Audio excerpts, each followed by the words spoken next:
ನಮ್ಮೊಂದಿಗೆ ಆಸೀನರಾಗಿರತಕ್ಕಂಥ ಕರ್ನಾಟಕ ಸರ್ಕಾರ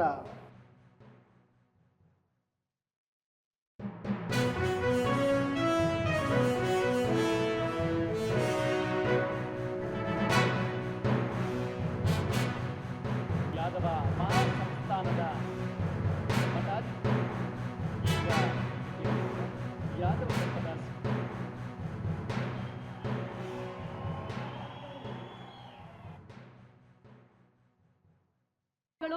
ಚಿತ್ರದುರ್ಗ ಗೋವಿ ಗುರುಪೀಠ ಭಗವಂತಿನ ಎಲ್ಲ ಸ್ವಾಮೀಜಿಗಳಿಂದ ಕೋರ್ತಾ ಈ ಒಂದು ಕಾರ್ಯಕ್ರಮವನ್ನ ನಡೆಸಿಕೊಡ್ಬೇಕು ಅಂತ ಹೇಳಿ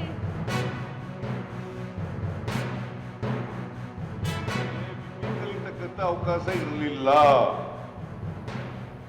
ಸಮಾಜದಲ್ಲಿ ಚಿತ್ರವರ್ಣ ವ್ಯವಸ್ಥೆಯಲ್ಲಿ 3 ವರ್ಣಗಳಿದ್ವಲ್ಲ, ಬ್ರಾಹ್ಮಣರು, ಕ್ಷತ್ರಿಯರು, ವೈಶ್ಯರು, ಶೂದ್ರರು. ಶೂದ್ರರು ಬಿಟ್ಟು ಉಳಿದವರೆಲ್ಲ ಮೇಲ್ಗಡೆ ಇರೋರೆಲ್ಲ ಅವ್ರಿಗೆ ಕಲಿತಕ್ಕಂಥ ಅವಕಾಶಗಳಿತ್ತು. ಇವ್ರಿಗೆ ಕಲಿಯೋ ಅವಕಾಶ ಇರಲಿಲ್ಲ.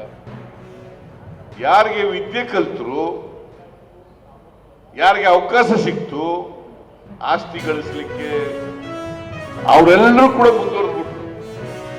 ಯಾರಿಗೆ ಆಸ್ತಿ ಗಳಿಸಲಿಕ್ಕೆ ಅವಕಾಶ ಇರಲಿಲ್ಲ, ಯಾರಿಗೆ ವಿದ್ಯೆ ಕಲಿಯಲಿಕ್ಕೆ ಅವಕಾಶ ಇರಲಿಲ್ಲ, ಅವರೆಲ್ಲ ಇನ್ನು ಯಾರ್ಯಾರು ಅವಕಾಶದಿಂದ ವಂಚಿತರಾಗಿದ್ದಾರೆ ಎಲ್ಲ ಜನರು ನಾವು ವಿಮೋಚನೆ ಆಗಬೇಕು ಅಲ್ವಾ? ಯಾರದು ಬರೀ ನಮ್ಮದೊಂದು ವಿಮೋಚನೆ ಆದ್ರೆ ಸಾಲದು, ಅಥವಾ ದಲಿತರ ವಿಮೋಚನೆ ಆದ್ರೆ ಸಾಲದು, ಅಲ್ಪಸಂಖ್ಯಾತರ ವಿಮೋಚನೆ ಆದ್ರೆ ಸಾಲದು. ಯಾರ್ಯಾರು ಹಿಂದುಳಿದಿದ್ದಾರೆ, ಯಾರಿಗೆ ಅವಕಾಶಗಳು ಹೀಗೆ ಸಿಕ್ಕಿಲ್ಲ, ಅವರೆಲ್ಲರೂ ಹೋಗ್ಬೇಕು. ಇದ್ರ ಜೊತೆಗೆ ಎಲ್ಲ ಜಾತಿಯಲ್ಲಿರ್ತಕ್ಕಂಥ ಬಡವರು ಕೂಡ ಅವ್ರಿಗೂ ಅವಕಾಶಗಳು ಸಿಗಬೇಕು ಅಂತಕ್ಕಂಥ ಹೋರಾಟವನ್ನು ನಾವು ಮಾಡಬೇಕಾಗ್ತದೆ.